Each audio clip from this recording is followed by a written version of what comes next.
Hello, this is Fred at the Gate with today's devotional. What do you do when you're in pursuit of God's promise? Well, I just want to encourage you today because as believers, as disciples of Jesus Christ, we are in pursuit of everything that God has promised, everything that He has spoken over our lives, everything that He's requiring us to do. So I want to encourage you because sometimes it's challenging. But when you are in pursuit of God's promise, I want you to understand there will be opposition.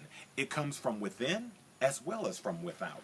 And so when you get a chance, read Exodus, the 14th chapter, verses 5 through 31. And what that deals with is after God had delivered the Israelites from bondage, and they were making their way out of Egypt, and Pharaoh said, no, what have we done? We've let them out of our service. So he sent more than 600 chariots of his best chariots, along with all the other chariots. They sent armies after the Israelites, who they had just freed.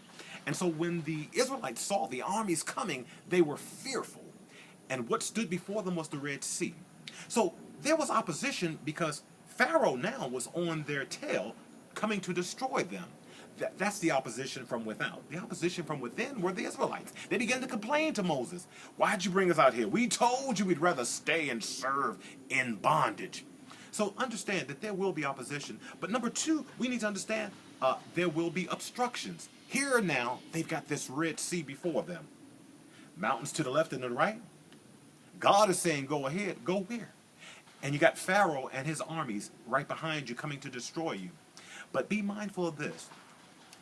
Sometimes the very thing that threatens you today will be the thing that God can use to eliminate your enemy tomorrow. So the Red Sea was standing before them, blocking them, but God opened the sea, allowed them to pass through. And Moses said to the people, these Egyptians you see today, you will see no more. Stand still and see the salvation of the Lord. God fought their battles and they didn't have to fight them. So also, we need to be mindful that we must be obedient. Because they were obedient, because they followed God's plan for their lives, they were able to cross over victoriously. So, when you're pursuing God's promise, understand, yes, there will be obstruction. Yes, there will be opposition. But we still must be obedient. And when we do, by God's power, by God's authority, we will have the victory.